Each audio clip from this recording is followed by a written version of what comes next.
Hello welcome all of you in this YouTube channel English club, जिसकी series में आज इस वीडियो में आप पढ़ने जा रहे हैं सिमोन डी ब्यूवायर के लाइफ एंड वर्क को, और जो उनके द्वारा लिखा गया इम्पोर्टेंट वर्क है the second sex.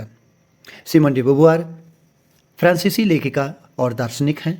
Lee डेक्सियम sex के नाम से उन्होंने एक महत्वपूर्ण बुक लिखी। इनका जन्म पेरिस में हुआ था। लड़कियों के लिए बने कैथोलिक विद्यालय में उनकी आरंभिक शिक्षा हुई थी। उनका मानना था कि स्त्री कभी पैदा नहीं होती, उसे बनाया जाता है। सिमोन का मानना था कि स्त्रियोचित गुण दरअसल समाज व परिवार द्वारा लड़की में भरे जाते हैं, क्योंकि वह भी वैसे ही जन्म लेती है जैसे कि पुरुष, और उसमें भी वे सारी क्षमताएं, गुण, इच्छा भी होती है, इच्छा शक्ति भी होती है जो कि किसी लड़के में होती है। सिमोन का बचपन सुखपूर्वक बीतता है, लेकिन बाद में कई वर्षों के बाद अभावग्रस्त जीवन में भी उन्होंने जीना शुरू कर दिया था। 15 वर्ष की आयु में सिमोन ने निर्णय ले लिया था कि वह एक लेखिका बनेगी और वह लेख से अपने पूरे विश्व में परचम लहराएगी। चलिए देखते हैं क्या क्या इनके पॉइंट्स एंड फैक्ट्स हैं, आप नोट करते रहना। ब्यूवायर Simone D 1908-1916 86।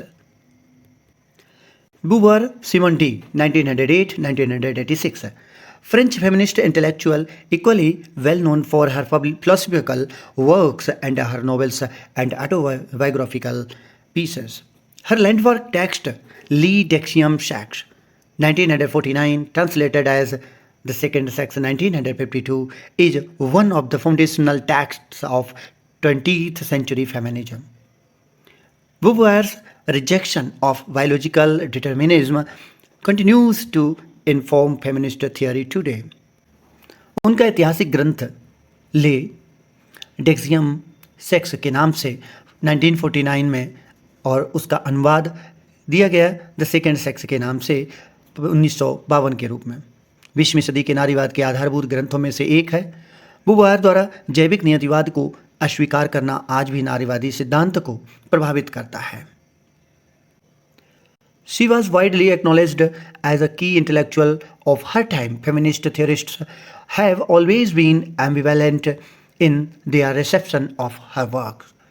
Beauvoir's starting point for the second sex is the assumption which she then sets out to substantiate that the inferior situation of women is due to historical, political and social circumstances and not an innate characteristic of women.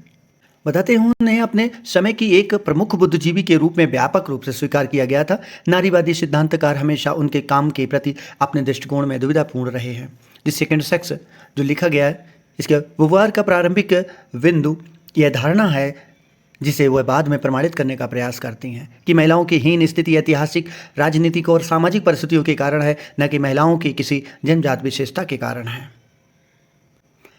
In existential terms, this means that if women lack freedom, it is not because they are acting in bad faith. Their situation condemns them to it.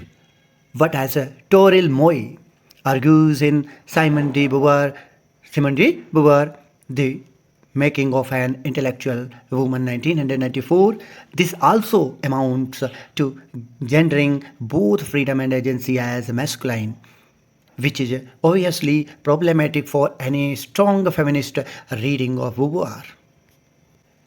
अस्तित्व गति दृष्टि से इसका अर्थ है, means बताते हैं existential terms का अर्थ है कि महिलाओं के पास स्वतंत्रता नहीं। इसमें दिखाया गया this mean that if women lack freedom, तो इसका कारण यह नहीं है कि वे बुरे इरादे से काम कर रही हैं, बल्कि उनकी परिस्थिति उन्हें उनके लिए मजबूर करती है। लेकिन जैसा कि टोरिल मोई ने Simone de Beauvoir the making of an intellectual woman के रूप में इसमें दिखाया था उन्होंने 1994 में तर्क दिया, यह स्वतंत्रता और एजेंसी दोनों का मर्दाना के रूप में लिंग निर्धारण करने के बराबर है, जो कि ब्यूवायर के किसी भी मजबूत नारीवादी के पढ़ने के लिए स्पष्ट रूप से समस्याग्रस्त है। Compounding this in her classification, compounding this is her classification of sexual desire, orgasm, pregnancy, breastfeeding, childbirth, and so on as merely natural functions, that is, as lacking the directed from the consciousness. Moy argues we do not need to follow Beauvoir's awkward positioning of these key ideals in order to exact other more potent theoretical ideas from her work. बताते हैं कि यौन इच्छा, संभोग, गर्भावस्था, स्तन प्रभाव, प्रस्राव, ये सभी चीज़ें इस तरह के अन्य कार्यों को केवल प्राकृतिक कार्यों के रूप में वर्गीकृत करना यानी चेतना के निर्देशित रूप की कमी के रूप में है। मोई एक तर्क देते हैं।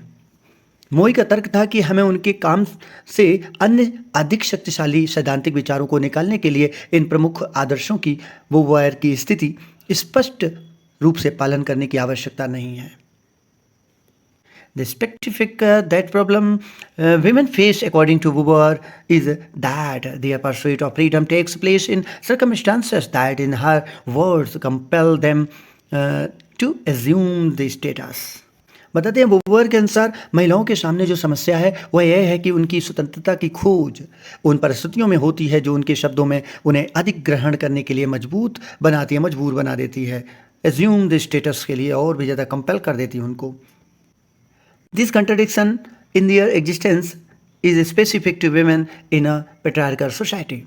It is played out in a number of ways, but perhaps most significantly in the woman's relation to her body, as it is her body that makes her a woman. But it is also this very fact that separates her from herself as a free, autonomous agent.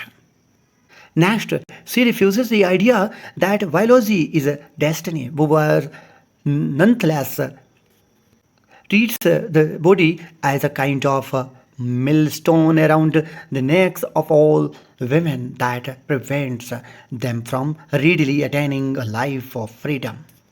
उनके अस्तित्व में यह विरोधाभास पितृसत्तात्मक समाज में महिलाओं के लिए विशिष्ट समाज और यह कई तरीकों से खेला जाता है, लेकिन शायद सबसे महत्वपूर्ण रूप से महिला का अपने शरीर के साथ संबंध और क्योंकि वह उसका शरीर ही है जो उसे एक महिला बनाता है, लेकिन यह भी वही तथ्य है जो उसे एक स्वतंत्र स्वायत्त एजेंट के रूप में खुद से अलग करता है। नेक्स्ट कहते हैं कि वह इस विचार को अस्वीकार करते हैं कि जीव विज्ञान भाग्य है, फिर भी Beauvoir शरीर को अपनी महिलाओं के गले में एक प्रकार का चक्की का पत्थर मानते हैं जो उन्हें आसानी से स्वतंत्रता का जीवन प्राप्त करने से रोकता है। The needs of the species weigh heaviest on women in Beauvoir's assessment. Beauvoir के आकलन में प्रजातियों की जरूरतें महिलाओं पर सबसे भारी पड़ती हैं।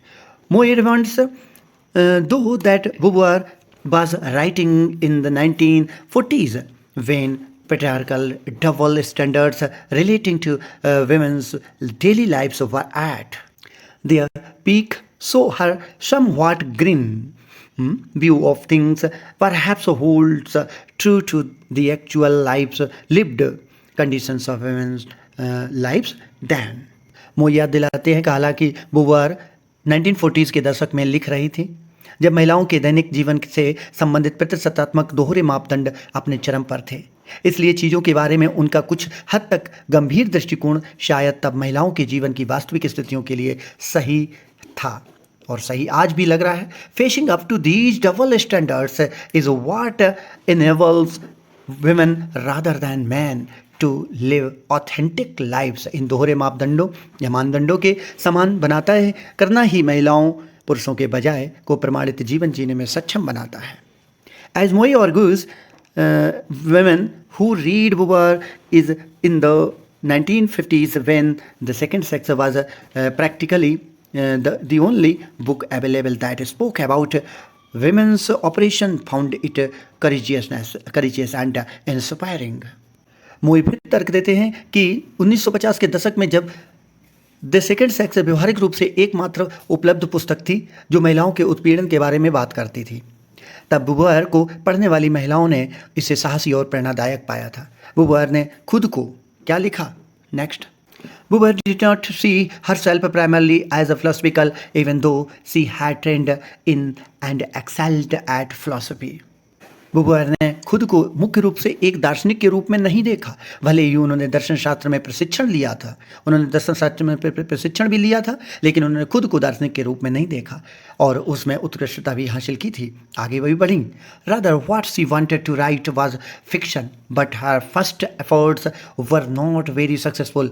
It was not until she adopted a more autobiographical approach that her work struck a resonant chord. बल्कि इसके विपरीत, बल्कि क्या होता है, यह जो भी लिखना भी चाहती थी, कल्पना भी करनी थी उन्हें, लेकिन उनके पहले प्रयास बहुत सफल नहीं हुए थे। जब तक उन्होंने अधिक आत्मकथात्मक दृष्टिकोण नहीं अपनाया, तब तक उनके काम ने एक गूंज पैदा भी नहीं की थी। She became one of the most important chroniclers of her generation with works such as L. 1942, translated as She Came to Stay, 1984, and Memoirs d'une jeune fille Renji, ये फ्रेंच लैंग्वेज है, फ्रेंच लैंग्वेज में लिखे गए थे 1958, translated as memoirs of a dutiful daughter 1987, which captured well the difficult situation of women in the middle of the tumultuous 20th century. वह अपनी पीढ़ी की महत्वपूर्ण इतिहासकारों में से एक बन गई थी। उन्होंने जो कृतियाँ लिखी थी उसमें एल. 1943 और नेक्स्ट है मेमोयर्स डी जून फिल रेंजी के नाम से, जिसका ट्रांसलेट हुआ था सी केम टू स्टे और memoirs of a dutiful daughter के रूप में हुआ था। ये भी उनकी प्रभावी हुई थी बहुत ही ज़्यादा समाज में। Throughout her life Beauvoir was an active and engaged, to use the term Sartre would make famous intellectual. Sartre writer हैं। अपने पूरे जीवन में बुबुआर एक सक्रिय और व्यस्त सार्त्र यानी सार्ट्रे के द्वारा प्रसिद्ध शब्द का उपयोग करने के लिए बौद्धिक थी, ये बताया गया है। She was on the editorial board of Les Temps Modernes, which since its founding has been one of the most important intellectual organs in France, providing a strong hegemonic perspectives. ये लेस टैम्प्स मॉडर्न के संपादकीय board में भी थी, इन्होंने काम किया था। याद रखना, ये पॉइंट नोट कर लेना, कौन से बोर्ड, एडिटोरियल बोर्ड में काम किया था, लेस टैम्प्स मॉडर्न्स, जो अपनी स्थापना के बाद से फ्रांस में सबसे महत्वपूर्ण बौद्धिक अंगों में से एक रहा है, जो एक मजबूत आधिपत्यवादी परिप्रेक्ष्य के द्वारा काम करता हुआ दिखाई पड़ता है।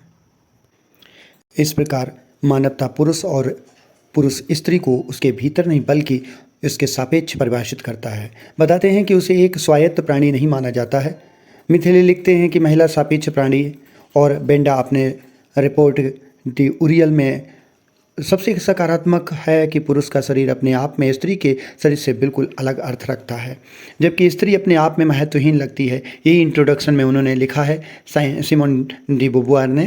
कहते हैं कि जो भी वह उसके बारे में पुरुष के बिना नहीं सोच सकती है, कुछ भी सोचे पुरुष के बिना नहीं सोच सकती है, लेकिन पुरुष अपने बारे में स्त्री के बिना ही सोच सकता है, और वह बस वही है जो पुरुष तय करता है। इस प्रकार उसे सेकेंड सेक्स के नाम से उन्होंने बुक लिखी।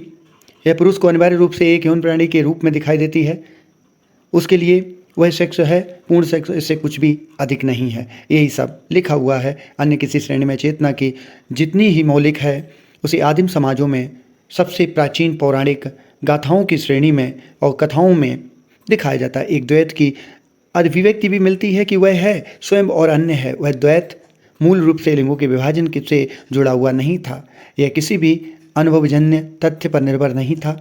वह चीनी विचारों पर ग्रेनेड और ईस्ट इंडीज़ और रोम पर डुमेजिल के कार्यों जैसे कार्यों में प्रकट होता है। इसी के साथ यह वीडियो समाप्त करते हैं। मिलते हैं नई दूसरी वीडियो के साथ, तब तक के लिए धन्यवाद।